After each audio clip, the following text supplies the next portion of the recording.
Hola a todos, bienvenidas y bienvenidos a la tercera mesa del Congreso de hoy. Nos alegramos mucho de ver a tanta gente y hay algunos de nosotros que llevamos aquí todo el día, igual estamos un poco cansados, pero espero que aún nos queden energías para esta última mesa que se presenta muy interesante. Esta mesa lleva por título A ver quién ríe más, legitimidad, privilegio y emancipación a través de la risa. Y es una mesa que es doblemente especial. Es especial, primero, porque forma parte del programa La Noche de los Libros de la Comunidad de Madrid, ya que tenemos entre nosotros a Daniel Gamper, que es el autor del libro ¿De qué te ríes? Beneficios y estragos de la burla, del cual nos hablará un poco hoy. Es un libro que tenéis disponible ya desde hace unas cuantas semanas en las librerías. De hecho, aquí en la librería Machado, no sé si la conocéis, para los que no sepáis, está aquí en la entrada del círculo, también tienen ejemplares, se han preparado para la ocasión, por si alguien se inspira y se anima a comprarlo, así que ya lo sabéis. Y decíamos que era doblemente especial. También es especial en otro sentido porque tenemos el placer de recibir a dos profesores del grado de Filosofía, Política y Economía aquí con nosotros y nada, nos hace mucha ilusión que hayan podido acompañarnos hoy.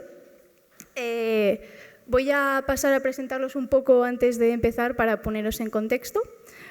Por un lado tenemos a Oriol Farrés Juste, que es profesor de la Facultad de Filosofía en la Universitat Autónoma de Barcelona. Elaboró su tesis doctoral sobre la construcción de la ciudadanía republicana y desde entonces ha trabajado como profesor asociado también en la Universidad de Girona. Ha escrito artículos de opinión en El Punt Avui y Nació Digital y ha traducido obras filosóficas y ha publicado en revistas académicas. Asimismo, es también miembro del Grupo de Estudios Humanísticos en Ciencia y Tecnología y es autor del libro Escrits Republicans. Sus principales áreas de investigación son la retórica, la bioética i la filosofia política.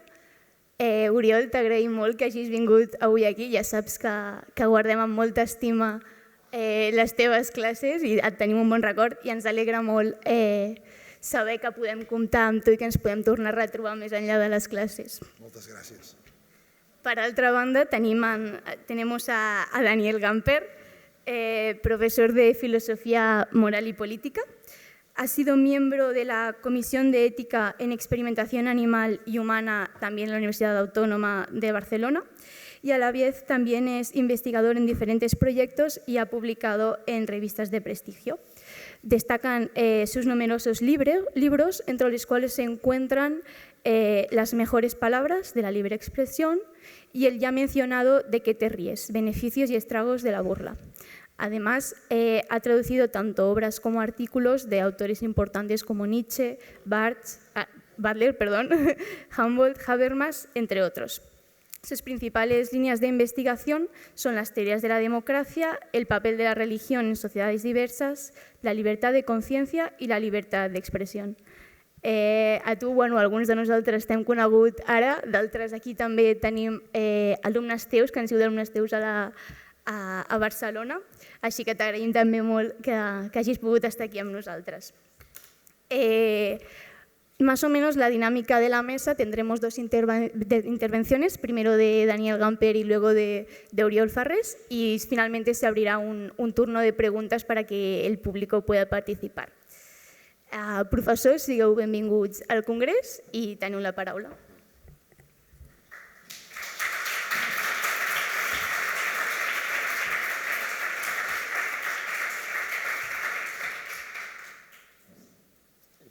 Començo jo, espero que se sent així, però bé, moltes gràcies Mar per la invitació, moltes gràcies a les estudiants d'aquest grau, és un privilegi ser aquí i és un privilegi ser docent d'aquest grau, un privilegi, un repte, un desafiament i que gaudeixo any rere any, que les oportunitats que he tingut de fer-ho. També, òbviament, és un plaer Ser aquí amb el meu company Oriol Ferrés, admirat, i no només és el vostre docent preferit, que sé que ho és, sinó que també és el nostre company preferit. Sempre s'aprenen moltes coses amb ell, és molt suggerent i és un plaer, doncs, no ser només... Estic parlant català. No, clar, perdón. O sea, es que somos de estos que hacemos el automatismo. Supongo que, bueno, paso al castellano, que será como más español. Bueno, disculpad, bueno, no cal, vull dir, es simplemente que yo pongo el chip y ya no me doy cuenta ni qué hablo. Pero el contenido sí que lo pienso, simplemente es la forma que no la tengo tan clara. Bien, bueno, vamos a ver si consigo entreteneros un rato y más que entreteneros. Entonces, lo que yo propongo hoy es detenernos en 3 estaciones de disciplina de la risa, que es uno de los aspectos que yo he tratado en este libro. Es decir, partiendo del hecho obvio de que cuando hay un niño o una niña pequeño que ríe, puede reír mal, ¿no? Nosotros le decimos, no rías, de esto no se ríe, de esto tienes que reír, de esto no puedes reír. Partiendo de esto, entonces parto del hecho de que hay risas inapropiadas, hay risas censuradas, y por tanto que la risa es una manifestación corporal humana que está sujeta a disciplina. Esto presupone que la risa es una forma de comunicación y que, por tanto, es más voluntaria que involuntaria. Podría ahondar más en este asunto, pero no dispongo de tiempo. En todo caso, considero que reír se diferencia radicalmente de, por ejemplo, de toser, de bostezar o de ruborizarse, que son actos que normalmente nos asaltan más que sean fruto de nuestra voluntad. Por tanto, sostengo que la risa puede ser disciplinada, puede ser, por tanto, modulada y, por tanto, en cierta manera, casi todas las risas son risas falsas, en el sentido que podrían ser mentira, del mismo modo que cuando hablamos pues podríamos estar mintiendo, también podemos estar riendo de una manera falsa. Bien, entonces voy a detenerme en 3 estaciones. La primera estación es en febrero del año 387 en Antioquía, lo que entonces era la capital de Siria, que ahora está en territorio turco. En aquel momento se halla bajo la dominación del dominio del Imperio Romano, bajo la mano del emperador Teodosio I, Teodosio el Grande, que ante el incremento de gastos militares impone impuestos a los antioquenos, impuestos para sufragar la guerra, para sufragar obras de enaltecimiento del emperador. Uno de los impuestos que comunica a los antioquenos es uno para construir unas coronas doradas para el 5º aniversario de la proclamación del vice César y después les añade otra corona. Bueno, la cuestión es que cuando llega esta noticia de la subida de impuestos a Antioquía, los miembros de la asamblea y los de la aristocracia local se dirigen a las autoridades imperiales para pedir la reducción de los impuestos. No reciben ninguna respuesta, el pueblo los sigue, un pueblo acostumbrado a reuniones públicas en los teatros, en los hipódromos, en el hipódromo, en los baños. Y se van calentando los ánimos y durante la tarde entran en los jardines de la residencia del representante imperial y se dedican a destrozar los símbolos del imperio. Los uniformes de los oficiales, los retratos en madera, las estatuas del emperador de la familia y de su familia, estas estatuas las sacan a la calle, las arrastran, las desmiembran y dejan que los niños jueguen con los trozos de estas estatuas del emperador y de su familia por la calle. Algunos intérpretes de este acontecimiento lo sostienen que fueron unas claques profesionales, o sea, lo que en catalán llamamos la claca, ¿no? Las claques, que son los que van a los teatros pues, a hacer ruido y a contribuir a que haya, pues, en ese caso, pues, a apoyar las manifestaciones de enaltecimiento del poder imperial que precedían a las obras de teatro, y en algunos momentos también movilizaban a la gente pues, en contra de las autoridades. Y se dicen, hay algunos estudios que sostienen que estas algarabías, estos alborotos, estos tumultos, ¿cómo lo llamaban? Tumultos... Bueno, aquí había tumultos sediciosos, pues estaban azuzados, ¿no? por estas claques teatrales, ¿no? Que estaban claques teatrales acostumbradas pues eso, a mover a la gente. No tarda en llegar un cuerpo de arqueros que reprime violentamente la sedición, arresta a los participantes, los juzga velozmente y en un par de días están todos muertos, decapitados, los niños también, o sea, fue la típica barbaridad de la que venimos, ¿no? Y también se clausuran los espacios de encuentro, se cierra el teatro, se cierra el hipódromo, los baños, y la ciudad entra en un estado de tribulación y de incertidumbre a la espera de la reacción del emperador que está en Constantinopla, ¿no? Envían unos emisarios y dicen, bueno, pues vamos a ver, no solo va a haber esta represión, sino en qué va a consistir la represión. Vale decir que la cuestión acabó con que el emperador mostró tolerancia, declaró la amnistía y la restauración de los privilegios de la ciudad. Pero en esas semanas que pasan entre el tumulto y el mensaje que procede de Constantinopla, tenemos a uno de los padres de la Iglesia, que es Juan Crisóstomo, predicando, ¿no? Hace una serie de homilías, creo que son unas 25 homilías para tiempos de tribulación. Juan Crisóstomo, por lo visto Crisóstomo significa es algo así como el de la boca dorada, ¿no? Lo que nosotros llamamos un pico de oro, es decir, si las leéis, estas homilías son realmente muy buenas, están muy bien estructuradas retóricamente, y son uno de los textos centrales los que Juan Crisóstomo condena la risa, condena un determinado tipo de risa. Y esta condena es una pieza clave en la reprobación cristiana de la risa. Porque de Cristo se sabe que Cristo lloró delante de la tumba de Lázaro, pero que riera, pues no se sabe si rió o no rió. Dice en una de estas homilías, Juan Crisóstomo se pregunta cuál es el mal que hay en la risa. Dice, no hay ningún mal en la risa. El mal viene cuando se ríe sin mesura. La risa ha sido implantada en nosotros para que cuando vemos a nuestro amigo, después de mucho tiempo, nos reímos a la vista del amigo que hace tiempo que no vemos, o reímos también para aligerar a las personas que encontramos que están abatidas.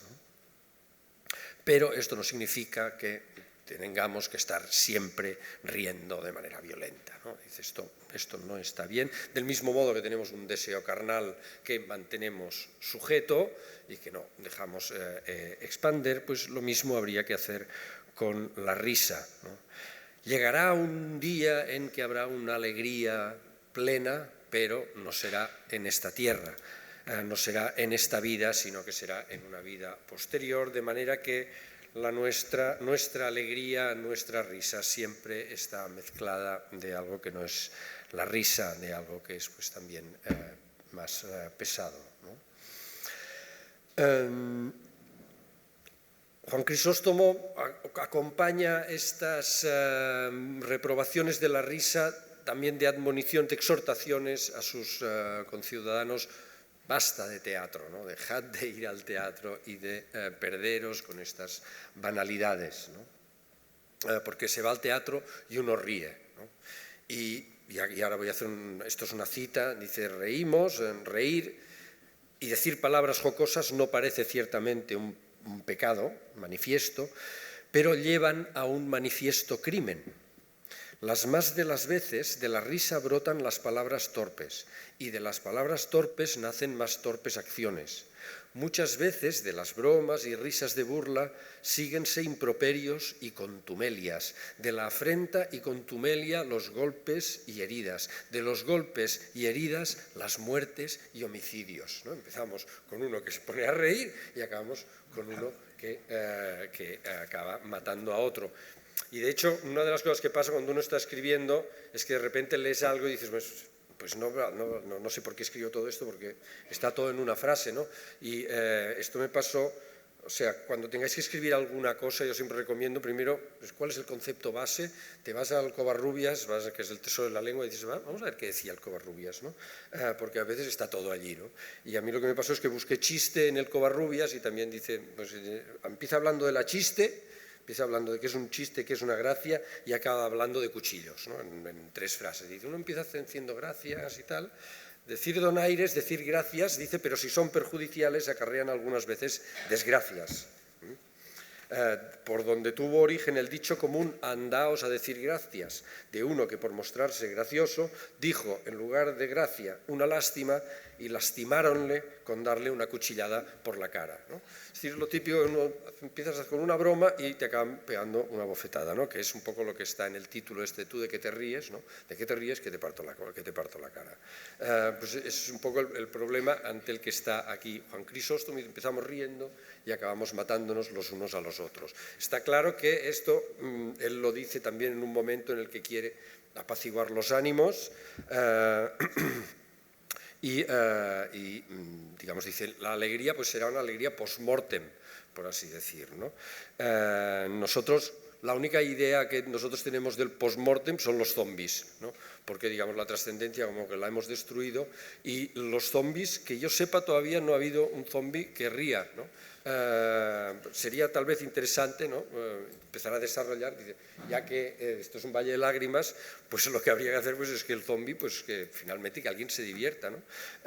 Pero, o sea, renunciando a la trascendencia, yo creo que esa sería la única conclusión. Pero para el Crisóstomo lo que hay que hacer es recelar de los comediantes, que son los que nos hacen reír, los que pueden llevarnos a la violencia, comediantes que son vagabundos, nómadas, gitanos, gamberros, y me refiero sobre todo, hay un libro magnífico de Fernando Fernán Gómez, que no recuerdo cuál es el título ahora, en el cual describe su juventud, pues eso, haciendo el teatrero, y pues era eso, ¿no? Un nómada, un vagabundo.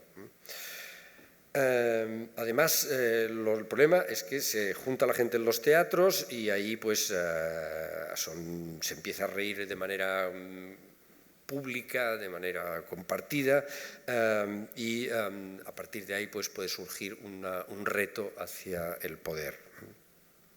Por tanto, Crisóstomo defiende el orden y articula estas palabras de consuelo para los que viven ahora en la tribulación, recuerda las culpas del pueblo y prepara, de algún modo está preparando el terreno para la negociación con el César para conseguir pues, que no haya represalias, ¿no? Esto podríamos decir que esta primera estación es la de la risa reprimida. Después, en la segunda estación, pues saltamos pues, casi 1500 años y nos vamos a mitad del siglo XIX.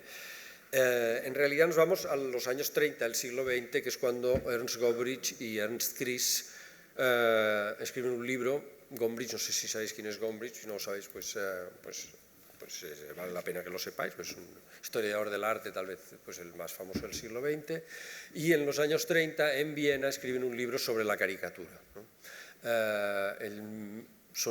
Gombrich es historiador del arte, el otro es psicólogo, y hacen un análisis de cómo funcionan las caricaturas, y se preguntan, en cierta manera, ellos tienen un héroe que es Honoré Daumier, y esto a la época dorada de la caricatura a mediados del siglo XIX, sobre la que dicen qué es en qué consiste una caricatura, pues siempre hay un elemento jocoso, hay un elemento de crítica social, se trata de fijar un rostro a un determinado rasgo de la personalidad de esa persona, de manera que le queda como pegada a esa persona ese rasgo, ¿no? Es un proceso, por tanto, metonímico, permite una comunicación rápida, una comunicación simultánea, permite de algún modo la caricatura como si fuera así, como ver el alma de esa persona. Y al mismo tiempo lo que quiere pues, es normalmente ridiculizarla, o por lo menos así funcionaba la caricatura pues, a mediados del siglo XIX, la que podríamos llamar la caricatura desde abajo, que provoca una risa desde abajo, ¿no? Es cuando los caricaturistas se ríen del rey, se ríen de los poderosos, ¿no?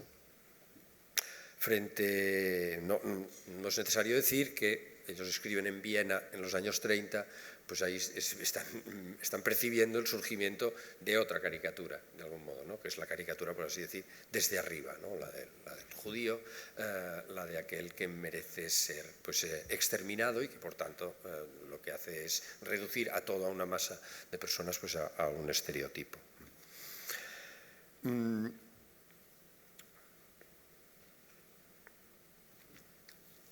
Estas caricaturas fueron muy populares en Francia en el siglo XIX.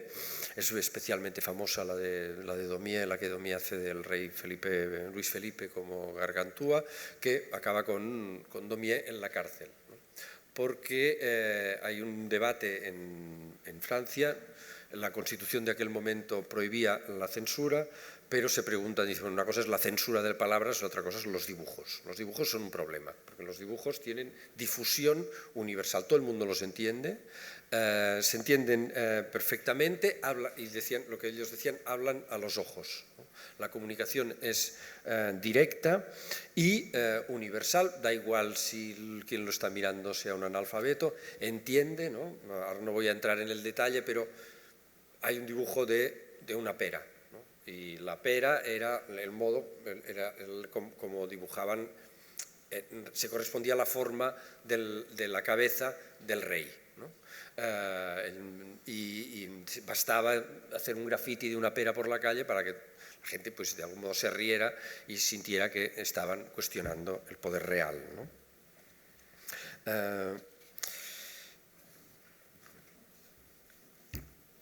Entonces, es que no quisiera alargarme demasiado, pero bueno, creo que todavía dispongo de un rato, ¿no? Sí. Hasta ahí 5 o así. Por tanto, digamos, ellos destacan este elemento de la caricatura como que incluye algo que degrada a la persona que es objeto de la caricatura y que da la sensación, o sea, ahí nos tenemos que preguntar en qué medida la risa que provoca la caricatura de la autoridad, por tanto la risa que se transmite desde abajo, es una risa que sirve simplemente para sentir que uno está desafiando el poder, o si es una risa que efectivamente desacraliza, que efectivamente socava el poder, ¿no? O si es simplemente una manera de soportar las penurias de la sujeción a ese poder. Yo creo que esta es una cuestión que resulta bastante interesante de analizar cuando estamos tratando, sobre todo, pues la risa colectiva, la risa difundida masivamente, que es la que a mí me interesa más, ¿no? No me interesa esa sonrisa del amigo, ¿no? De cuando te encuentras con el amigo, o la risa del amigo, sino la risa transmitida global, o sea, masivamente y que por tanto tiene una finalidad política. Destacan Gombrich y Cris que se trata de una risa que ha sido provocada por lo que ellos llaman atajos comunicativos, ¿no? Que es en lo que consiste una viñeta o una caricatura, ¿no? Cuando estamos leyendo el periódico, bueno, cuando leíamos el periódico, porque ahora el periódico parece ser que ya no se lee, sino que se lee online, cuando topas con una viñeta o una caricatura, hay un momento donde como el cerebro se relaja, ¿no? No está leyendo, sino que está como percibiendo algo muy claro, que sin embargo si le pidieras a esa persona que lo trasladara a palabras, probablemente no lo pueda hacer, ¿no? Entonces es una claridad, una comunicación muy directa, pero al mismo tiempo bastante ambigua. Y eso yo creo que esto está acompañado de una sensación de comprender que a veces acompaña a la risa o a la caricatura o a una sonrisa ante estas viñetas realizadas con pericia y que son políticamente oportunas. En el libro desarrollo, pues me pregunto en qué manera estos atajos comunicativos de la caricatura no se han convertido en el lenguaje básico de la vida pública, en lo que Kundera en algún momento llama la imagología, una palabra que se inventa en la novela La inmortalidad de los años 90. Y voy a pasar a una tercera estación porque no me quiero alargar mucho más. Y la tercera estación pues es la última viñeta de las historias de Zipizape, que no sé, digamos, en mi época se leían, entiendo que todo el mundo sabe quién es Zipizape, aunque os queda probablemente un poco lejos, ¿no? La última viñeta pues está Don Pantuflo, que es el padre de Zipizape, que los castiga. En casi todas las tiras, en la última viñeta, Don Pantuflo pues, ya se ha hartado de la travesura que han hecho los niños y los castiga pues de diversas maneras, ¿no? Y es interesante observar cómo va cambiando esta última viñeta desde los años 50 hasta creo que los 80, que es cuando se acabó la serie, ¿no? Porque lo que vemos en los años 50 pues, es que los castigos son esperpénticamente brutales, ¿no? Porque desde que les ata una cadena al cuello con una piedra y los tira a un pozo, los cierra en el cuarto de las ratas, e incluso hay una que los gasea, ¿no? Que para ser los años 50 me parece de un mal gusto espectacular, ¿no? Pero eso pues circulaba por todas las casas y era también pues, un producto que servía para reír, ¿no?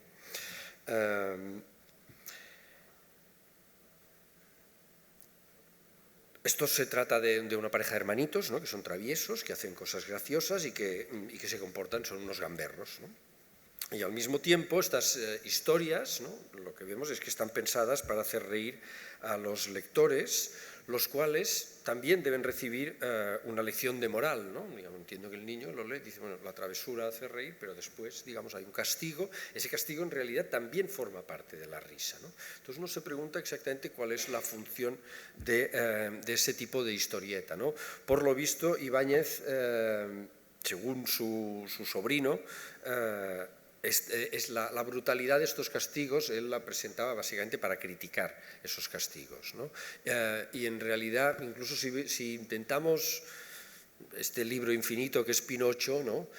Que parece que es un libro para enseñar a los niños a comportarse bien, habría que ver si no es un libro también para mostrar la imposibilidad de enderezar a un niño sin ejercer una violencia brutal sobre él, ¿no? Digamos, siempre en el momento en que surge la violencia siempre hay la posibilidad, la violencia incluso educativa, siempre hay la posibilidad de que esa violencia, digamos, de que la presentación de esa violencia no sirva para justificarla, sino lo contrario.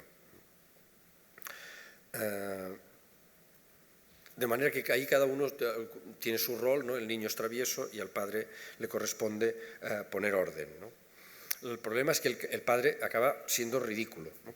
Es decir, es él el que es el objeto de la risa, mientras que los dos niños son los héroes, ¿no? La travesura resulta más graciosa que el castigo. Y lo que celebramos, lo que celebra el niño, pues es la transgresión, ¿no? Y también celebra la inutilidad de la represión, ¿no? Porque a la semana siguiente pues salía una nueva tira y Zipizape pues ni se acuerdan de aquello que ha pasado, ¿no? Ni siquiera lo tienen presente como una posibilidad futura de la travesura pues que van a ejecutar en la cuarta viñeta y que pues en la octava será ya castigada, ¿no?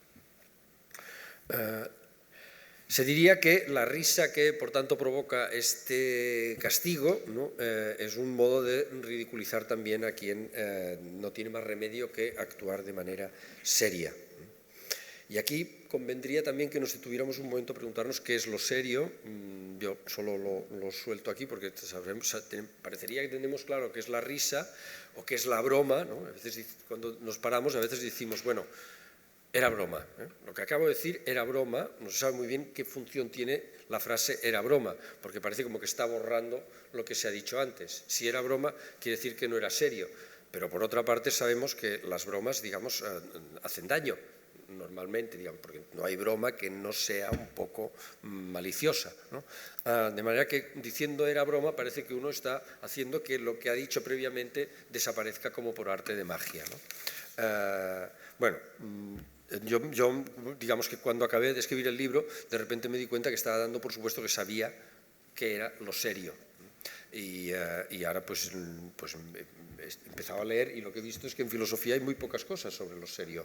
De hecho, solo hay, que yo sepa, digamos, libros importantes, solo hay un libro que trata sobre la seriedad en la obra de Kierkegaard, hecha por Michael Teunissen, un metafísico fantástico alemán, y bueno, creo que convendría también detenerse a ver qué es lo serio, ¿no? Parece ser que como que lo serio tiene que ver con lo real, ¿no? Y con lo verdadero, ¿no? Y después a partir de ahí, pero también es una especie de máscara, ¿no? Hay al profesor que dice, no, es serio, te tienes que poner serio. A veces es como Eugenio, también se ponía serio, pero era gracioso. Y se parece en esto algo también a la risa, porque la risa no es nada sin la expresión de la risa. Bien. Me parece interesante observar esta última estación, la de Zipizape. Creo que se pueden trabajar bastante sobre el rol de la risa en los productos mainstream orientados hacia niños, por ejemplo. Si miramos ahora, yo pues tengo la suerte, la fortuna de veces de tener que, bueno, de ver de algún modo, por vocación paterna, de tener que ver este material, y si uno se detiene a mirar cómo funcionan las risas, vemos que en realidad han quedado de dos tipos solo. O la risa blanca, la de la Peppa Pig, ¿no? Cuando se acaba el capítulo, que la familia pues, se cierra, digamos, en esa especie bueno, no sé si alguien conoce la Peppa Pig, pero bueno, hay un momento cuando se acaba el capítulo, se encierran en una casa, en la casa donde están, en la casa unifamiliar de esta familia, y ríen todos entre ellos, ¿no? Como una risa blanca, una risa que parece ser que no estaría dejando a nadie afuera, aunque, bueno, digamos, también es una familia encerrada riendo, ¿no? Al final pues, se ríen del hecho de que probablemente no están en el mundo de la precariedad, etcétera, ¿no? Y después hay la otra risa, que es la risa malvada, ¿no? De los malos, ¿no? Del jo, jo, jo, ¿no? La del típico personaje malo. Lo que no hay es la risa de término medio, por así decir, ¿no? Es la que de algún modo aconsejaría Juan Crisóstomo, y probablemente porque, digamos, tenemos conciencia de que la risa de término medio es una risa que siempre está vinculada al vituperio o a la agresividad o al insulto, de una manera u otra. Siempre hay alguien que es el objeto de esa risa. Bien, podríamos hablar de otras formas de disciplina de la risa o de la sonrisa.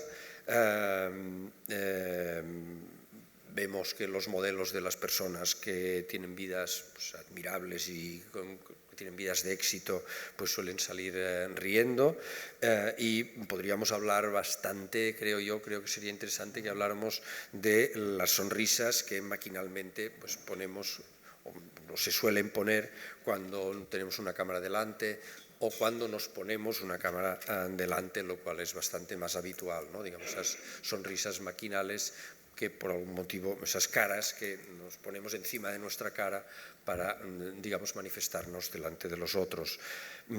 Pero esto es la sonrisa, digamos, la sonrisa y la risa no son exactamente lo mismo, digamos, pero tampoco me parece que sea el lugar aquí para entrar en todos los detalles. Bien, yo la única finalidad que tengo persiguiendo, o la única finalidad que persigo con estas tres estaciones sería indicar o subrayar el hecho que las risas están siempre atravesadas, o no siempre, pero las risas públicas están atravesadas por tensiones de poder. Y si constatamos esto, pues de algún modo bien propongo que se trata de generar conciencia, hoy en día que hay que comer con conciencia, no sé si esto de la conciencia está muy de moda, ¿no? Pues tomar conciencia sobre los motivos de la risa. Pero, de igual modo que, o sea, los catalanes, por ejemplo, tenemos un error en castellano y decimos, te voy a explicar un chiste, ¿no? Porque es como una traducción del catalán, pero los chistes se cuentan, ¿no? Quien explica un chiste, pues pierde toda la gracia, ¿no? Entonces, quien explica un chiste y no lo cuenta, no tiene gracia, ¿no? Es una especie de aguafiestas que además lo que hace es destrozar el chiste. Del mismo modo, quien apela a la conciencia o al juicio para controlar de qué se está riendo, para comprobar en cierto modo la legitimidad ética de las risas o para poner de manifiesto cuáles son las tensiones políticas que son inherentes en nuestras risas, pues está haciendo el ridículo. Es decir, se convierte a su vez en un objeto de risa. Propongo, por tanto, pues ser ridículo, ¿no? Y por tanto, propongo ponernos en ridículo a conciencia, que es algo que hacen los cómicos. Lo que vemos en muchos casos, los cómicos lo que hacen es que se ponen en ridículo para suscitar las risas. Aquí no se trataría para suscitar las risas, aunque obviamente si uno se pone en ridículo pues no puede hacer, o sea, literalmente estás suscitando, provocando una risa, pero aquí se haría para volver estas risas reflexivas y, por tanto, para apagar lo que, o sea, al final a mí lo que quiero, lo que me molesta, ¿no? Es las risas públicas que escenifican la transgresión sin efectivamente operarla y que desactivan la transgresión a través de la risa, ¿no?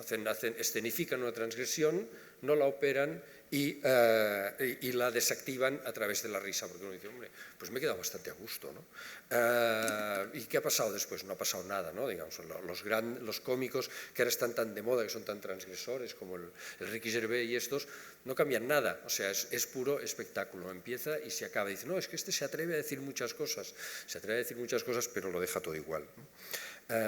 Y por tanto, pues bueno, yo propongo que dejemos las risas con las que celebramos encontrar al amigo como ejemplo, como modelo respecto al cual habría que medir todas las risas, ¿no? Y nada, lo dejo aquí y seguro que Oriol tiene algo más.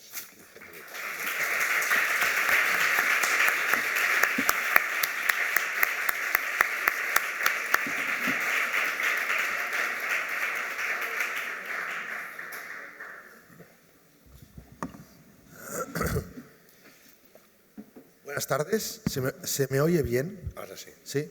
Bueno, agradezco a los amigos de Filosofía, Política y Economía que me hayan invitado a charlar aquí en Madrid, en el Círculo de Bellas Artes, que no conocía, no había estado nunca, y además acompañando a mi querido amigo y maestro Daniel Gamper. Bien.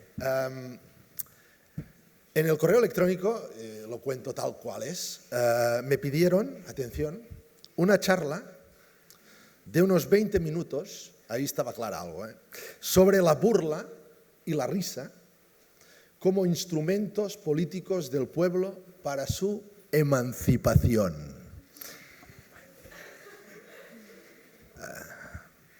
Bueno, yo me pregunto, ¿pueden la burla y la risa generada por la burla emancipar? ¿No? Esa sería la pregunta, ¿no? Bueno, quizá no, pero va a ser mi pregunta. Bueno, antes que nada, tendríamos que entender o intentar saber qué es lo que deberíamos entender por emancipación, ¿de acuerdo? Es una cuestión de método. O, si quiero ser un poco más humilde, qué es lo que yo propongo que entendamos por emancipación a fin de que luego podamos discutir. Bien, la emancipación no es un misterio, la emancipación es un concepto, pero es un poco más que un concepto. Atención, creo que ya podéis sospechar de qué se trata los que habéis venido a alguna clase. Es una metáfora conceptual. Bien, ya veo que es un poco anticlímax esto, pero es lo que es. Pero para los que no, les voy a decir que no es nada difícil entender qué es una metáfora conceptual. De hecho, esto lo saco de Lakoff, y Lakoff pone un ejemplo, y además es un ejemplo relevante y pertinente para ahora mismo.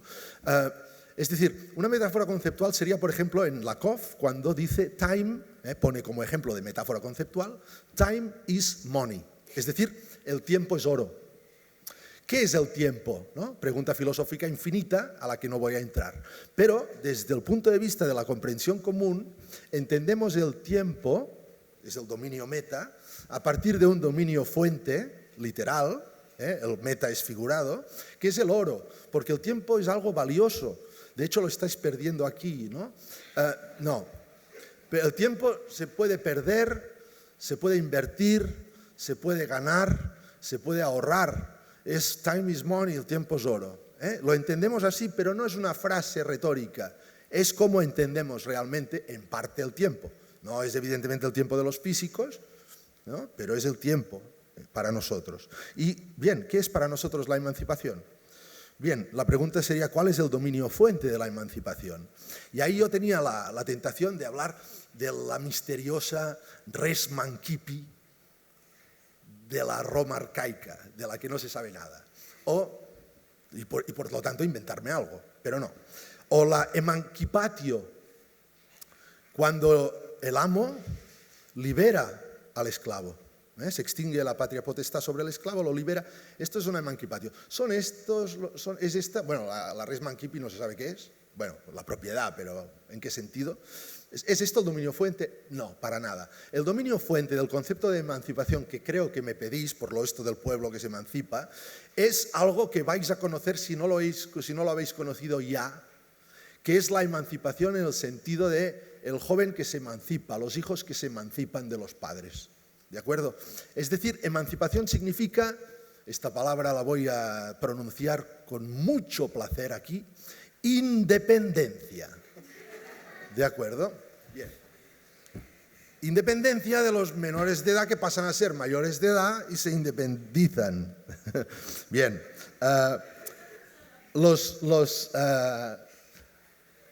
Hay pueblos que siempre vamos a ser muy infantiles porque nos lo pasamos bien riendo y ya está. Pero hay pueblos que esto lo toman muy, muy en serio, y ya está. Pero no voy a entrar por la cosa política y paso.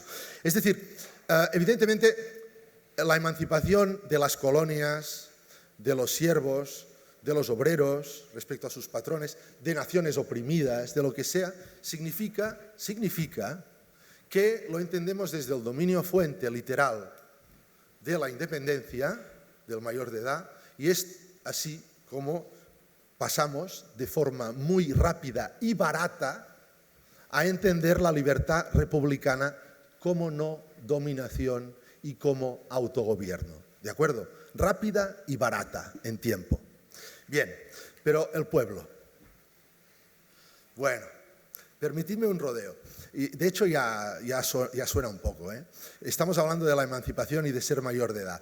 Casi que si estuviésemos en una clase yo preguntaría ¿de quién estoy hablando realmente? Por deformación profesional, en calidad de profesor de filosofía. Evidentemente lo sabéis, pero por vergüenza, timidez, mejor, no lo decís. Pero es Kant, sapere aude. Es decir, ¿qué es la ilustración? Es un opúsculo, son 10 páginas, opúsculo es una obrita pequeña, son 10 páginas donde Kant lo explica perfectamente.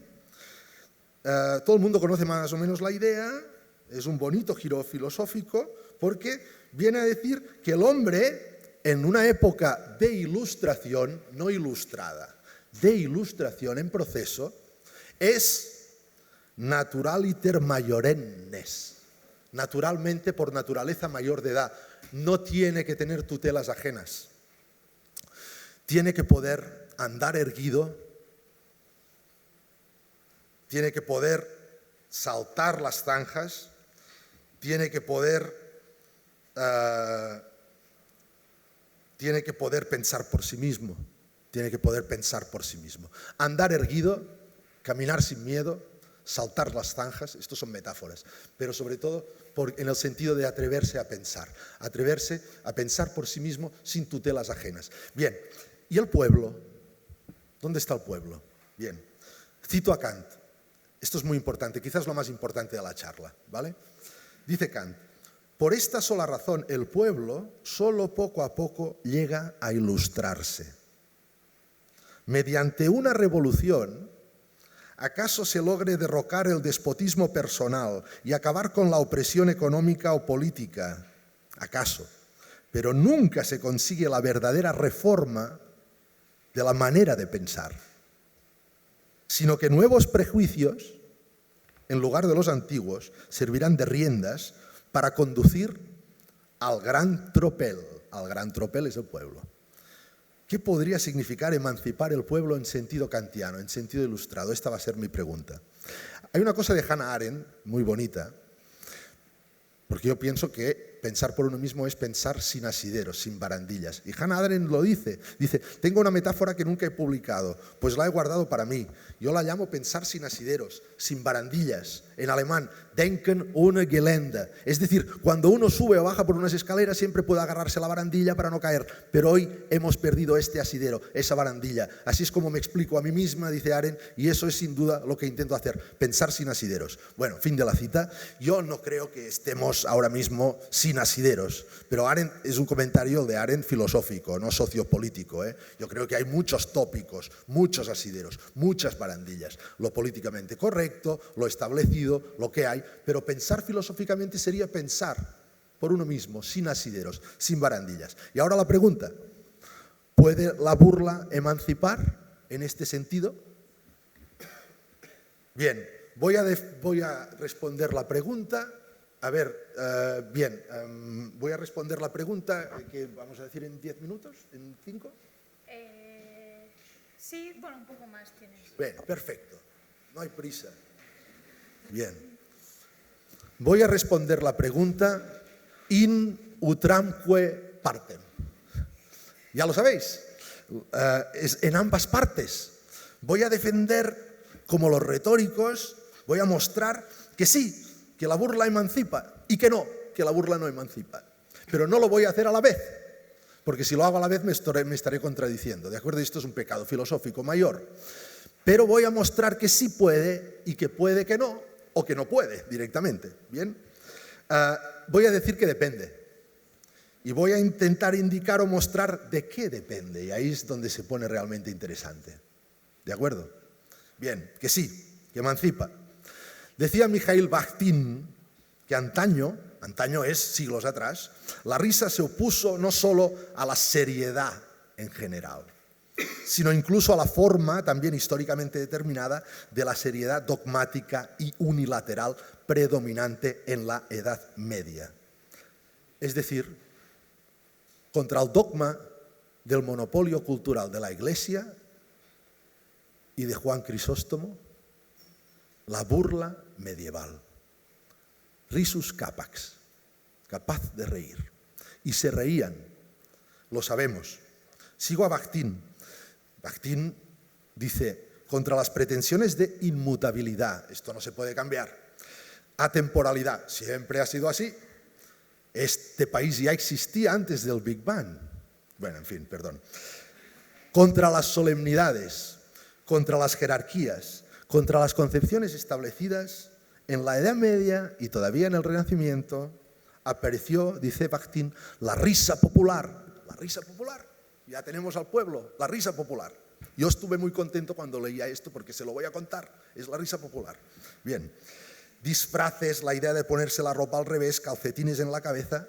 Lo estoy diciendo bien, calcetines en la cabeza, no calzoncillos, porque lo tuve que mirar, pero sí, dice calcetines en la cabeza. La elección de reyes y papas de la risa, todo esto. En las fiestas populares, en la Baja Edad Media y en el Renacimiento, y también en esta especie de fiesta sublimada, que es la literatura, por ejemplo, en Rabelais, en Gargantúa y Pantagruel, que tenéis que leer, sí o sí. Es divertido. ¿Qué dice Bakhtin? Pues que esto de la burla popular forzaba un disenso contra el consenso establecido y lo ridiculizaba. Papas de la risa, por ejemplo, reyes de la risa, ¿vale? Es la estrategia de la parodia, de la inversión. Los formalistas rusos dicen: la parodia pone al desnudo los procedimientos dándoles la vuelta. Pues se daban la vuelta a los procedimientos de la cultura oficial y se mostraban sus secretos, sus vergüenzas, se ridiculizaban. Y esto es fantástico porque aparecieron la liturgia de los borrachos, la liturgia de los jugadores, la liturgia del dinero, el evangelio de un estudiante parisino, el testamento de un cerdo y el testamento de un asno, etcétera, etcétera. Y dice Bakhtin, la burla medieval contiene los mismos temas que el género serio. Efectivamente, son los mismos temas, invertidos, satirizados. Y Bakhtin, que es un optimista, dice, todo esto concreta, cito, la esperanza popular, otra vez, en un porvenir mejor, en un régimen social y económico más justo, en una nueva situación. Y al margen tienes que escribir emancipación. ¿De acuerdo? Bien. Reírse de los padres, de los profesores, de los tutores, de los... Ya está. Para poderse emancipar. ¿De acuerdo? Bien. Pensar que Bakhtin escribe este libro del que ha sacado las citas, que se titula La cultura popular en la Edad Media y el Renacimiento, en la URSS, en 1965, en plena era Brezhnev, da escalofríos. Bueno, no hace falta añadir más ejemplos, o sea, sí puede, Bakhtin. Pero también es verdad todo lo contrario, puede que no emancipe. De hecho, puede desactivar el libre pensamiento, lo puede hacer. Por ejemplo, hay una cita del libro de Daniel, del profesor Gamper, de Daniel, que me impactó. Es del etólogo Eibel Eibesfeld. Es la siguiente, escuchad, esto también es brutal. Yo cuando leí esto, a ver, tampoco es para exagerar, ¿de acuerdo? Pero es bastante bestia, fijaos. Los que se desvían de la norma del grupo, al principio son objeto de burla y risas. Es un etólogo, ¿eh? Este tipo de risa puede ser una forma filogenéticamente antigua de acoso. Los sonidos rítmicos son reminiscencia de los sonidos de amenaza y persecución de los primates inferiores. Y los dientes que se muestran derivarían de una intención de morder. Esto no contradice el hecho de que la risa también vincule, pero solo a los que ríen juntos. La persona objeto de la risa no suele reír con los otros y percibe la risa como un acto agresivo. Yo pensaba, ¿qué son estos vínculos del grupo? ¿Qué son estas normas del grupo? ¿Son algo así como barandillas, en el sentido de Arendt? ¿Y qué podrían ser las desviaciones? ¿Y qué serían las deformidades? ¿Y qué podrían ser las diferencias? En el libro de Daniel, que me refiero a este libro, ¿de qué te ríes? Aparece un caso extraordinario, el de John Stuart Mill, porque John Stuart Mill lo conocéis por Sobre la libertad, pero hay una cosa muy interesante que cuenta Daniel en su libro, y es que fue objeto de burlas y ridiculizaciones cuando entró en política por allá al año 1865. Es decir, un siglo antes de que Bakhtin escribiese exactamente el libro este, pero esto es una casualidad, ¿de acuerdo? Tampoco vamos a sacar conclusiones de esto. Pero dice Daniel, los diarios de sesiones del Parlamento inglés recogen las risas que acompasaron, cual bajo continuo, sus intervenciones a favor del sufragio femenino para las mujeres propietarios. Se ve que la prensa del momento satirizaba a John Stuart Mill vistiéndolo de mujer, feminizándolo. Era un personaje un poco peculiar y ahora solo le faltaba que lo vistiesen de mujer. Era una ridiculización. Y se reía la gente de John Stuart Mill, qué ridículo, que quiere que voten las mujeres. Porque lo establecido, los vínculos del grupo, lo normal, la regla, lo común, lo que sea, las barandillas, decían que solo los machos podían votar. Tengo que terminar, ya lo sé, y lo haré con un ejemplo de uno de mis diálogos platónicos favoritos, que es el Gorgias de Platón, que es un diálogo sobre la retórica y por lo tanto aquí funciona perfectamente porque estamos haciendo retórica, ¿de acuerdo? Esto no llega a filosofía. Bien, Sócrates defiende una tesis extraña, sostiene que el tirano no puede ser realmente feliz y sostiene, atención, que es peor cometer una injusticia que padecerla. Ahora no voy, que el tirano no puede ser real, aparenta felicidad, pero no tiene el alma enferma, no es realmente feliz. Y la otra cosa, que es peor cometer una injusticia que padecerla. Hombre, si eres un poco pragmático, dices, mira, yo prefiero no sufrir una injusticia y si, mira, por casualidad cometo una, pues mira, mala suerte, pero yo padecerla no. Pues no, Sócrates dice, cometer una injusticia peor que padecerla. Es lo peor que te puede pasar. Y de hecho, si no te castigan para corregirte, peor todavía. Claro, está diciendo esto ante Gorgias, Polo, Calicles, grandísimo Calicles. Y claro, ¿qué hace Polo, no? Uno de sus interlocutores? Pues lo siguiente, se troncha de risa ante Sócrates, se troncha de risa. ¿Y Sócrates qué dice? Dice lo siguiente, cito. Bueno, ¿qué hace decir Platón a Sócrates? ¿Qué es eso, Polo? ¿Te ríes? ¿Es este otro nuevo procedimiento de refutación? ¿Reírse cuando el interlocutor dice algo sin argumentar contra ello? Sin argumentar, sin razonar, sin logos. Cuando te ríes de verdad no piensas. Así es como estalla Sócrates contra los que se ríen y se burlan de él para no tener que molestarse a pensar por sí mismos. Una forma de defender lo establecido, lo dado por sentado, etcétera, etcétera, es ridiculizando todo lo deforme que lo cuestiona. Porque así la discusión seria es imposible. La burla continua todo el rato burlándonos de los diferentes, es incompatible con la discusión, no digo seria, pero al menos serena. Con el examen, la crítica, el diálogo, la dialéctica, lo que sea. Para empezar, porque no nos tomamos en serio al que es objeto de nuestra burla. Nos cachondeamos y punto. Bien, a nadie se le escapará, porque todos habéis leído algo de Platón, que Sócrates con estas palabras parece evocar una comedia, Las nubes, de Aristófanes. Aquella comedia de Aristófanes en que él mismo, Sócrates, fue ridiculizado ¿ante quién? Ya os lo digo, ante todo el pueblo. Eric Segal, en un libro, que no hace falta, bueno, está bien leer, The Death of Comedy, está bien, señala, lo digo primero en inglés y luego voy a traducir, ¿vale? Me hace mucha ilusión. Daniel ha hablado antes en catalán, ahora yo voy a hablar en inglés. Esto es internacionalismo. Bien. Nor was Aristophanes the only playwright to lampoon. Lampoon, ¿qué es lampoon? Satirizar. Socrates and other intellectuals. They were fair comic game. ¿Hace falta traducir esto? No, ¿no? Bueno, no, Aristófanes tampoco fue el único comediógrafo que ridiculizó a Sócrates y otros intelectuales. Ellos eran fair comic game. Palabra intraducible. ¿Qué es fair game? Según el diccionario del señor Collins, fair game es lo siguiente, en inglés otra vez. If you say that someone is fair game, no fair play, fair game. If you say that someone is fair game, you mean that it is acceptable to criticize or attack them, usually because of the way that they behave. Esta es la definición. ¿Hace falta traducir esto? Si dices que alguien es fair game, significa que es aceptable criticar o atacarlo, etcétera, normalmente por la forma en que se comporta. Pero lo interesante no es la definición, lo interesante es el ejemplo del señor Collins. Pone como ejemplo, politicians were always considered fair game by cartoonists, para los caricaturistas. Los politicians siempre eran considerados fair game, fair comic game, por los caricaturistas. Bueno, pues volvamos a la pregunta, ¿no?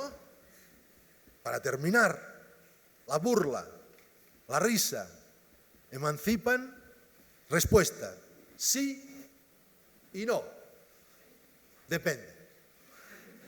Depende de si realmente es fair game, con la salvedad de que a veces es fair game burlarse del fair game establecido para poder emanciparse de él y pensar por ti mismo. A veces sí y a veces no. Pero ¿cuándo? ¿Cuándo sí? ¿Cuándo no? Dínoslo.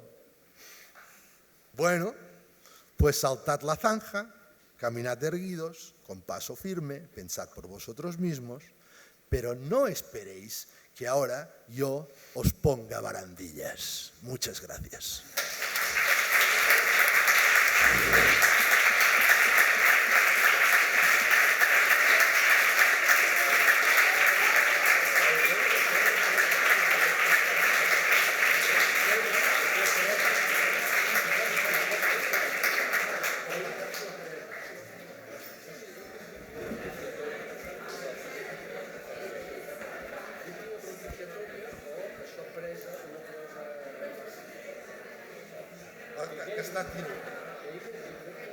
Lo digo yo, ¿no? Vale. Muchas gracias a los dos ponentes por sus clases magistrales. Bueno, ahora lo que haremos es abrir un turno de preguntas por si alguien del público quiere participar y decirle algo a los ponentes. Primero, moltíssimes gràcies a vosaltres dos per la clase y ho trobàvem a faltar, de debò. Y ahora la pregunta, se ha dicho brevemente sobre inquietaciones acerca de qué es lo serio y una posible respuesta era qué es lo real. Pero realmente en estos casos, creo yo, cuando se ríe la burla de lo serio, está desvelando una otra verdad dentro de esto que es serio o de esta solemnidad. Quizá esto que está inflado en lo que es solemne, lo que hace la burla es desinflarlo y retirarle su poder, desvelando un aspecto aún más real dentro de eso que busca reivindicar por legitimidad realidad. Entonces, no sé qué pensáis de eso, no sé si pensáis si la burla tiene realmente ese poder de sacarle lo más real de eso que intenta decir que es lo más real posible, que es lo más solemne, que es lo formal, que es lo político, que es el desfile militar, etc. No sé. A ver, yo no lo tengo, es una duda que tengo, ¿no? Entonces tú lo que estás diciendo es que la risa tendría una facultad de ver algo que está más allá de lo que es real y que lo serio no puede de algún modo representar, ¿no? No sé, puede ser que sea así, yo no lo tengo claro. Yo lo que sé es que la contraposición que Oriol también ha señalado entre seriedad y broma no aguanta, o sea, es simplemente operativa.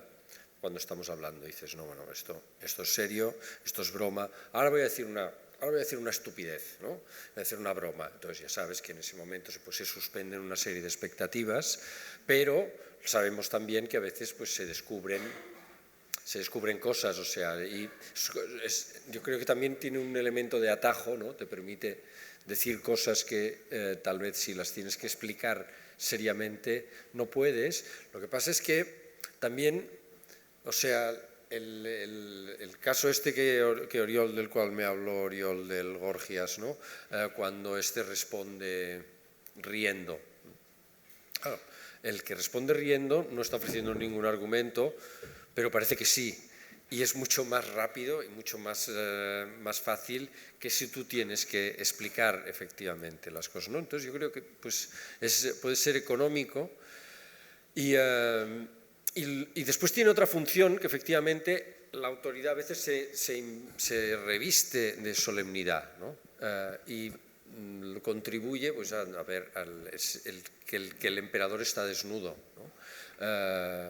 Esto, no sé, en España tenemos el fenómeno de la Casa Real, ¿no?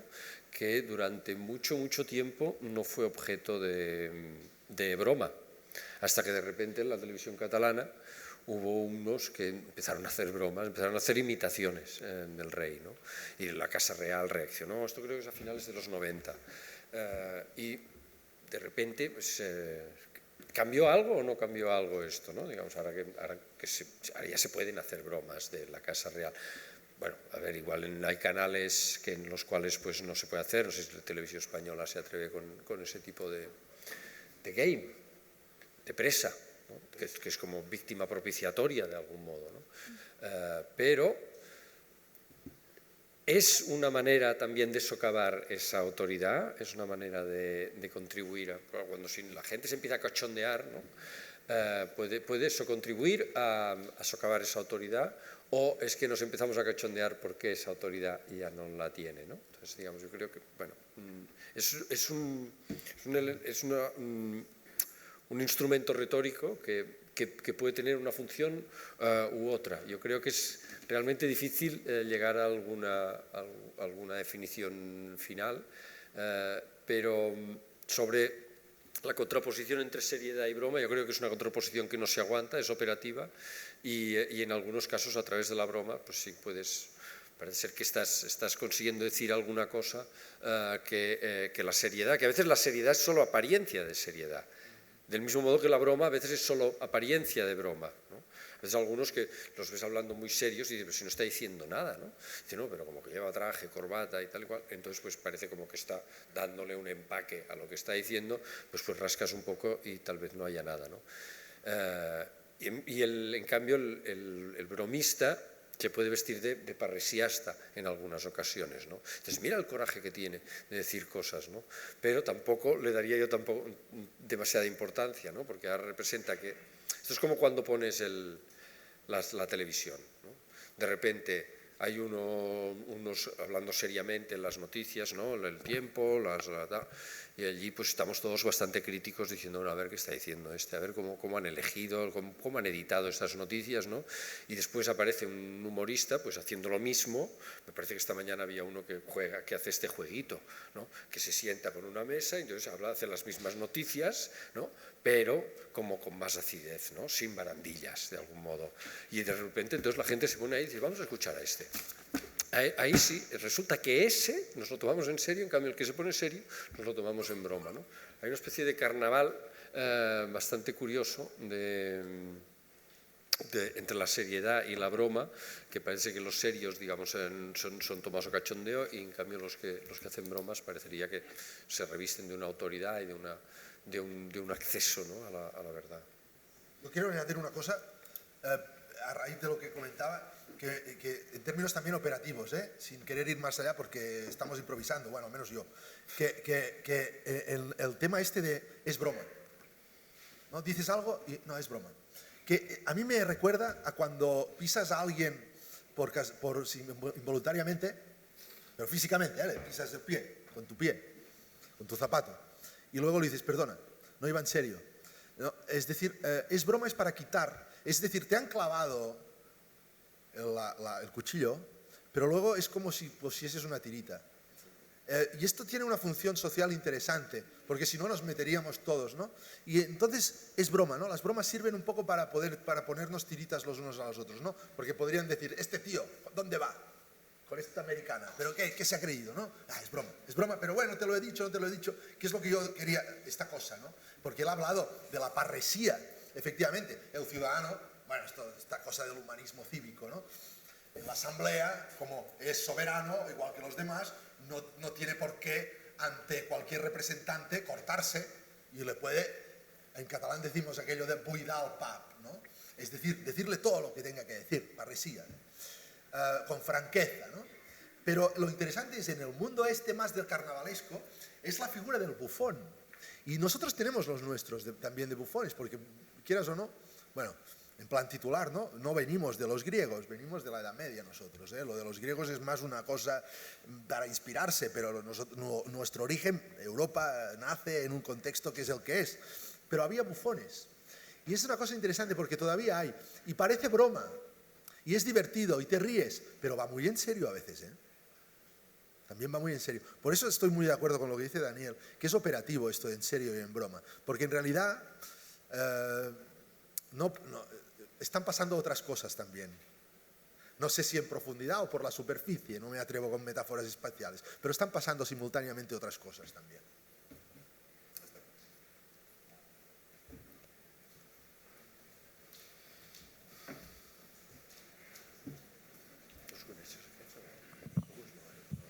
En primer lloc, gràcies als tres per fer el debat i per moderar.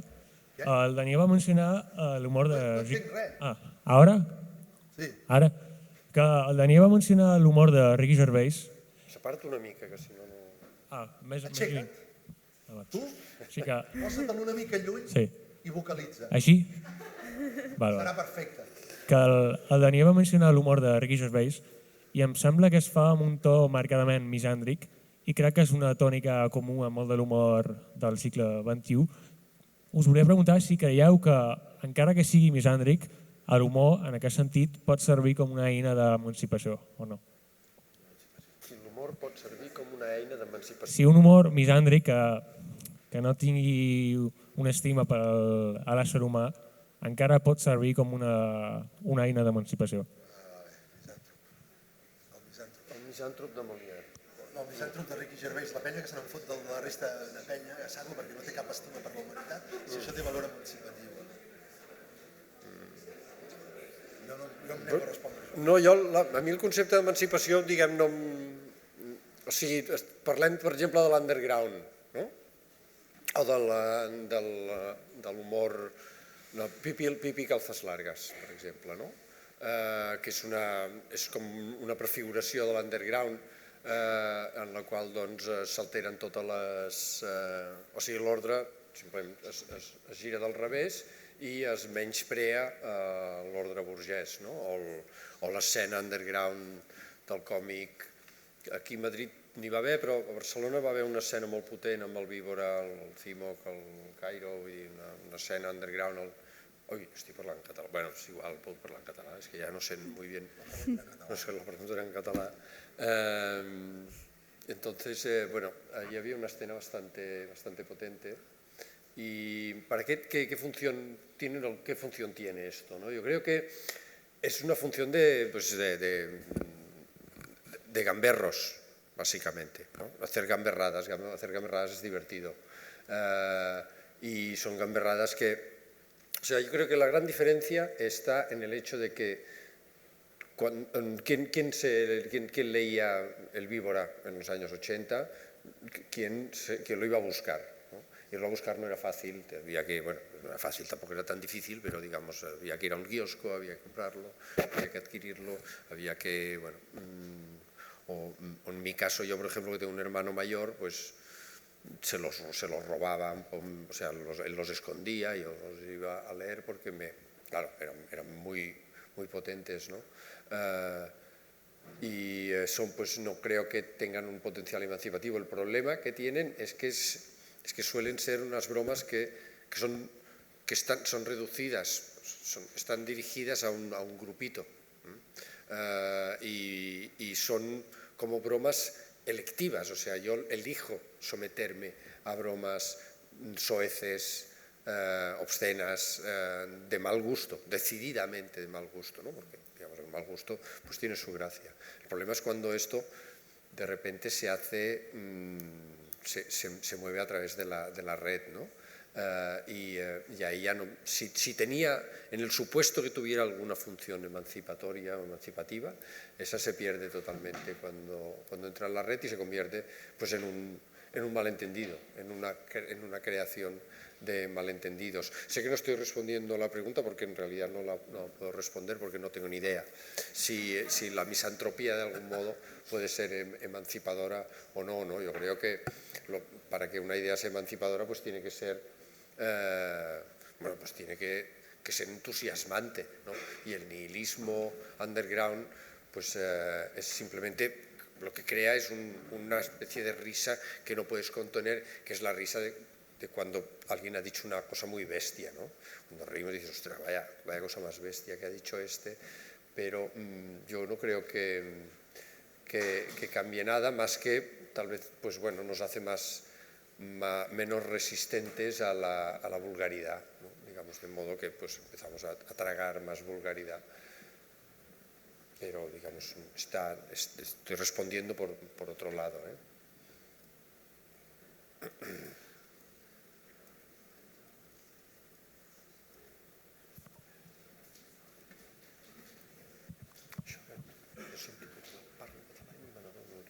Bueno, muchas gracias a los dos por venir. Quería lanzar una pregunta a Oriol, que en sus clases nos animaba a desconfiar de la gente que nos dice que pensemos de forma crítica y que nos va a enseñar a pensar de forma crítica, y ha cerrado la ponencia diciendo que pensemos por nosotros mismos.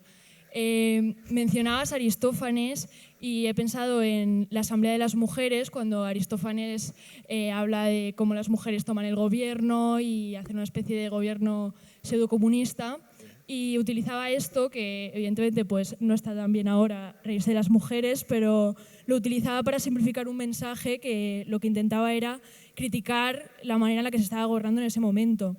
Entonces yo te pregunto si no crees que la función que tiene la burla para el pueblo es una manera de simplificar un mensaje político que el pueblo no tiene tiempo para pensar por sí mismo, como estás diciendo. Bueno, bien, me has puesto en contradicción un poco, ¿no? Por esto de desconfiante. A ver, no sé qué decir. Bueno, esto lo dije, no como un sofista, esto lo dije el año pasado y ahora digo lo contrario, ¿no? No, pero pensar críticamente, yo ahora mismo pienso que es importante, sobre todo por lo del lunes también en Barcelona, que también los compañeros de FPE y tal, pero no críticamente en el sentido banal, sino críticamente en el sentido de examinar bien las cosas. Claro, poco profesor voy a ser si le digo a la gente que no examine bien las cosas. Otra cosa son los titulares de pensamiento único, pensamiento crítico, y estas cosas que ya nos entendemos, que somos críticos. Estas cosas a mí no me van porque yo no me entiendo con esta gente. Vale, ya está. Y el tema de la comedia, en el The Death of Comedy de Segal lo explica muy bien. La función de la comedia es la tesis de Segal, porque parece que lo ha estudiado y lo ha examinado. Y por lo tanto, dice, tiene una función conservadora de mantener los valores de la comunidad. Es decir, las comedias y su origen supuesto en Grecia, en las polis griegas, de estas no sé, habrá alguien quizá que lo habrá estudiado, ¿no? Pero son estas cosas festivas, populares, que son elementos que cohesionan, ¿no? Porque las festividades cohesionan las comunidades. Y a veces riéndonos de las cosas extravagantes, riéndonos muchas veces del viejo verde, ¿no? El viejo verde que aparece en las comedias, o el filósofo que siempre está en las nubes, ahora las mujeres que quieren mandar, ¿no? Esto te tiene que recordar a Platón, ¿no? En democracia mandan las mujeres, los esclavos y los animales. Es decir, tiene esta función que dices tú muy interesante, que mientras vamos riendo, te las voy colando. Y claro, esto es la función precisamente no emancipatoria o emancipativa de la risa. Y voy a ser muy mal pensado, porque Bakhtin es adorable, pero yo siempre he pensado, esto de la fiesta del carnaval, ¿no es una forma de que hagan un poco de deporte esta gente y luego los vamos a mantener en el redil otra vez? O sea que, claro, al final acabaríamos dándole la razón al padre de la Iglesia, Juan Crisóstomo, Pico de Oro, cuando decía que esto de la risa puede ser peligroso. Lo que pasa es que nos gusta demasiado. Y claro, algo de término medio, imposible, por lo tanto a veces sí, a veces no. Pero Aristófanes está contra Eurípides y a favor de Esquilo. Sófocles está entre medio, pero seguro a favor de lo antiguo y contra lo nuevo. Esto es claramente visiones de mantener las cosas como están. Por lo tanto, sí, la comedia antigua no es una comedia revolucionaria, como podría representarse públicamente en la ciudad una comedia revolucionaria. Y por otro lado, ¿qué es una comedia revolucionaria? ¿Qué es una comedia revolucionaria? No lo sé. La comedia está vinculada, tú has dicho, con el pensamiento conservador. Ortega también lo escribe en Meditaciones del Quijote, ¿no? O sea, la risa es muchas veces la manera con la que expresamos la discrepancia con una novedad, ¿no? Lo que tú has citado de Mill, ¿no? Mill dice, ¿no? Vamos a dejar de usar man, ¿no? Y vamos a poner person. Que hoy en día dicen, no, la neolengua, no sé qué. También simplemente diciendo, oiga, pongamos person y así nos resaltamos un problema y de golpe nos encontraremos que también las mujeres propietarias pueden votar. Pues esta simple propuesta es objeto solo de risa, ¿no? Es objeto solo de burla. De manera que cuando cuando los otros ríen, o sea, por eso a veces cuesta presentar una novedad, ¿no? Porque sabes que el resto va a reír, ¿no? Y ahí es donde vemos la función disciplinadora de la risa, ¿no?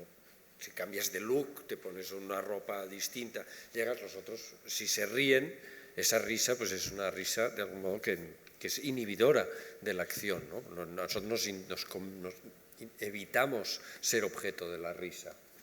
Perdona, pero esto es clarísimo por una cosa, siguiendo un poco lo que decías, pero sin filosofía muy elevada, pero por ejemplo, lo digo por gente que puede estar en el instituto y tal, ¿no? Adolescentes y tal, sí que por algo familiar me ha llegado de que vestir de algún modo un poco diferente o de repente cambiar las cosas, no se atreven a hacerlo porque piensan que se van a reír de ellos.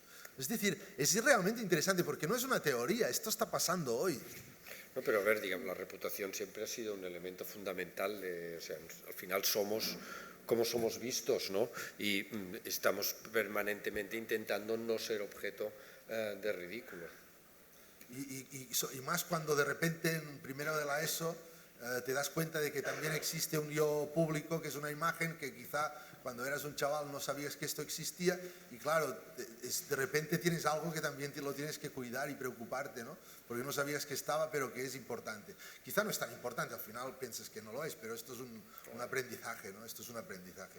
Está bien, está bien. A mí siempre me ha gustado la idea de que cuando uno no es gracioso en el sentido de Bersón, porque para Bersón lo contrario de la risa es la gracia, no lo serio, la gracia. Porque la risa es lo grotesco, és la matèria, lo rígido. Reírse, en català diem, del mort i de qui el vetlla. Del muerto y también del que está con el muerto ahí haciendo la vigilia, ¿no? O sea, sería, no sé. Claro, lo contrario de la risa, en el sentido del humor, es la gracia, porque hay gente que efectivamente tiene mucha gracia, no en el sentido del diccionario, de Covarrubias, sino en el sentido de que se mueven de forma grácil, ¿no? Como los gatos, ¿no? Hay forma de cuadrúpeda de moverse con tanta gracia como la de un gato, ¿no? No existe. Esta gracia, ¿no? Como la danza clásica, etc. Y en cambio nos reímos de los payasos, de los patosos, de los que caen, de los que se tropiezan. Es como si la materia, la rigidez, no pudiese tener la forma propia, ¿no? Esta cosa aristotélica, la forma no se puede realizar porque hay una monstruosidad, la materia Bersón dice, es el diablo que ha poseído al ángel, ¿no? Esto es la caricatura, ¿no? No es ver un ángel, es ver un diablo. Bersón era un tío fantástico, escribió este libro de la risa, ¿no? Le rir, y esto os lo recomiendo, está muy bien. Yo quería hablar de esto, pero no, bueno, al final estoy hablando ahora, pero no, es brutal, tenéis que leer este libro, ya está, perdón.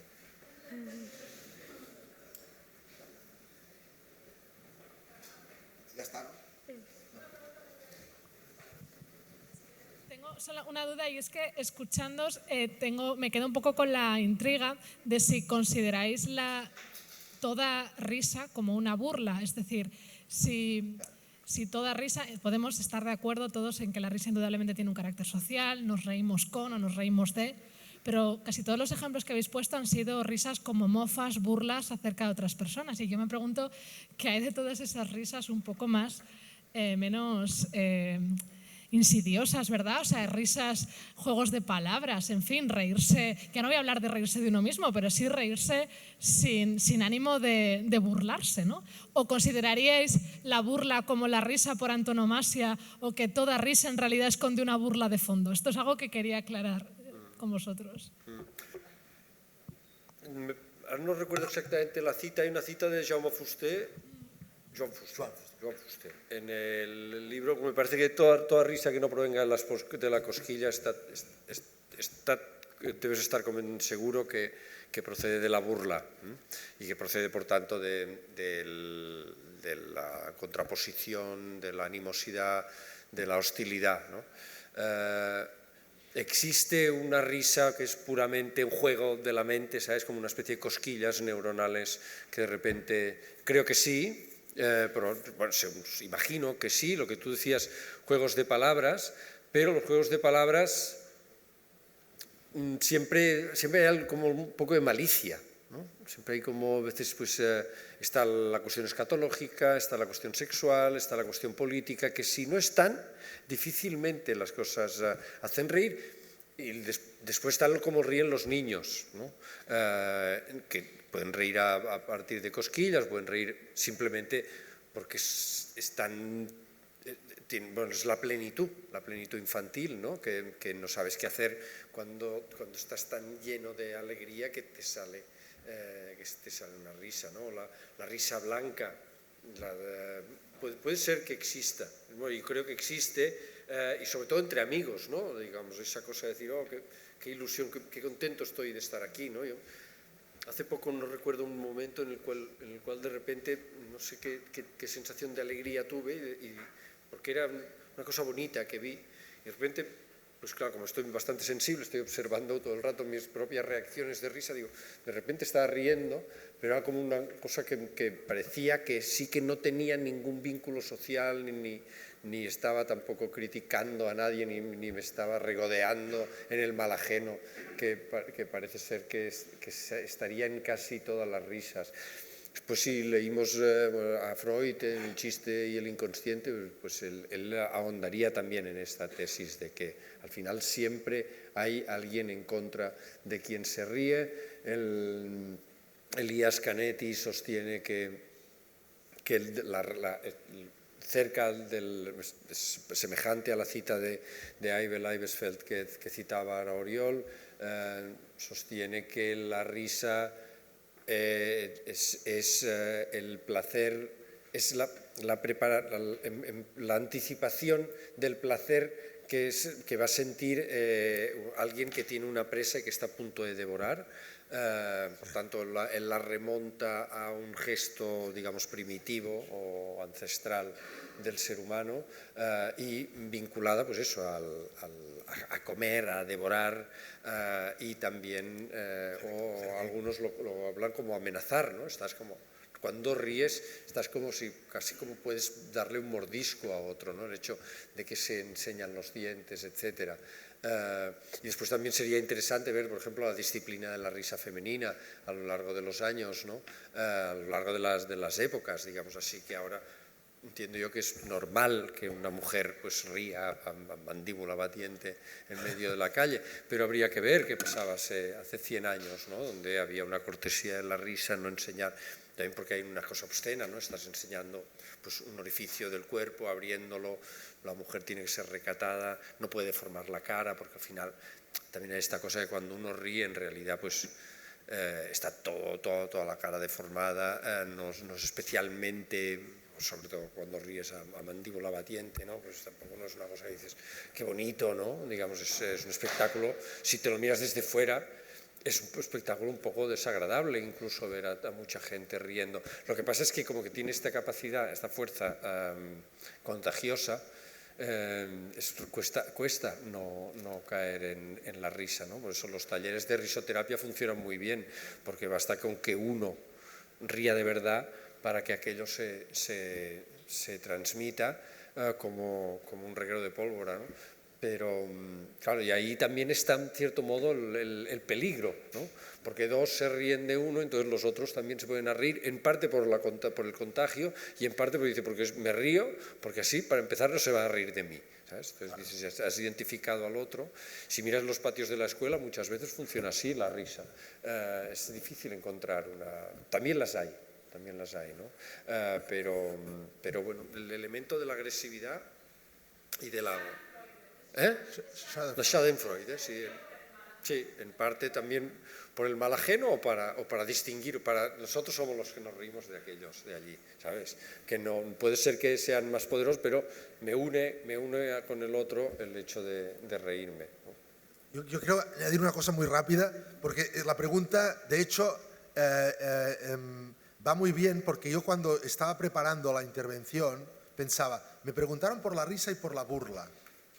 Pero claro, ya dije la burla y la risa generada por la burla para simplificar. No para la risa en general, que me parecía algo que era como enorme, ¿no? Y la burla parecía como más acotado. Por eso yo presuponía, como Daniel, que seguramente existe un humor inocente absurdo, el absurdo, quizá, ¿no? el humor absurdo, o quizá algo del humor inglés, algo, no sé, pero, o en todo caso el humor blanco, ¿no? Pero hay una cosa muy bonita, porque claro, luego tú tenderías a pensar, ostras, pero si es burla, ya hay esta cuestión de la agresividad, ¿no? Y lo que me parece interesante, que es un poco lo que quería decir antes, pero he hablado de Bersoni, ya me he ido, es la cosa esta de que, si te fijas, hemos creado una institución que es el teatro y la comedia y los payasos, ¿no? Payasos, que no son gente que realmente está tropezando, pero lo simulan. Es decir, hemos creado la escena de lo que nos gusta, pero le hemos quitado la parte agresiva porque es un simulacro, ¿no? Y esto me parece muy inteligente, bueno, muy inteligente. Lo humano puede hacer cosas inteligentes y cosas no tan inteligentes, ¿no? Pero el hecho de haber creado como género esto, el clown, es muy interesante porque es un poco lo que quería decir, ¿no? El que no tiene la gracia innata, pues siempre puede intentar ser un poco un payaso y quizá lo consiga, ¿no? O sea que es un poco esto, Ya está.